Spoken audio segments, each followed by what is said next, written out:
સુરતીઓ શિયાળો આરોગ્ય માટે સારો હોય છે. તેમનું નીરાનું સેવન કરતા હોય છે. જોકે આ વખતે અશુદ્ધ નીરો સુરતીઓનું પીણું હોય તેમ લાગી રહ્યું છે. ચોક બજાર અને રેલવે સ્ટેશનમાંથી લેવાયેલા 84 અને ઓલપાડ મંડળીના નીરાના સેમ્પલો ફેલ થઈ જવા પામ્યા છે. સુરત શહેરમાં શિયાળાની ઋતુ શરૂ થતાં જ વહેલી સવારે નીરો પીવા માટે લોકોની ભારે ભીડ જામતી હોય છે. નીરાને સ્વાસ્થ્યવર્ધક અને કુદરતી પીણું માનવામાં આવે છે, પરંતુ સુરત મહાનગરપાલિકાના આરોગ્ય વિભાગ દ્વારા કરવામાં આવેલી તાજેતરની તપાસમાં ચોંકાવનારો ખુલાસો થયો છે. મનપાના ફૂડ ઇન્સ્પેક્શન વિભાગે શહેરના વિવિધ વિસ્તારોમાંથી નીરાના નમૂના લઈ પૃથ્થકરણ માટે મોકલ્યા હતા, જેમાં જાણવા મળ્યું છે કે સુરતીઓ જે નીરો હોંશે હોંશે પીવે છે તે નિર્ધારિત ધારાધોરણો મુજબ શુદ્ધ નથી.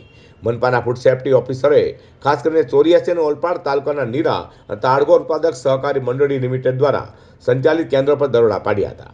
આ તપાસ દરમિયાન રેલવે સ્ટેશન રોડ પર આવેલા નીરા ભવન અને ચોક બજાર વિસ્તારમાં આવેલા વેચાણ કેન્દ્રો પરથી નીરાના નમૂના લેવામાં આવ્યા હતા.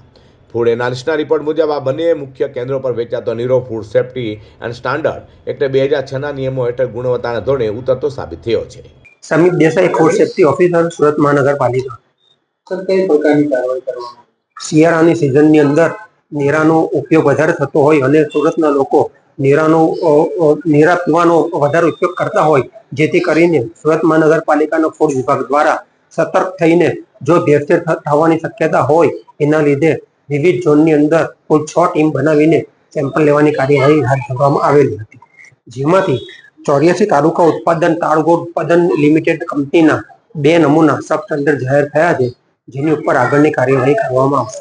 બીજી કેટલા ઓફિસરો કામગીરી કરી અને કઈ જગ્યાએ અલગ અલગ ઝોનની અંદર લગભગ દરેક ઝોનની અંદર 6 ટીમ બનાવીને કાર્યવાહી હાથ ધરવામાં આવેલી હતી અને જેની અંદર 6 સેમ્પલ લેવામાં આવેલા હતા. એમાંથી 2 સેમ્પલ સબ સ્ટાન્ડર્ડ જાહેર થયા છે, જેની પર કાર્યવાહી કરવામાં આવશે. સુરત મનપાના આરોગ્ય વિભાગ દ્વારા નીરાનું વેચાણ કરનારી સંસ્થાઓ પર તપાસ કરી નીરાના સેમ્પલો લીધા હતા, જેમાંથી 2 સેમ્પલો ફેલ સાબિત થવા પામ્યા છે.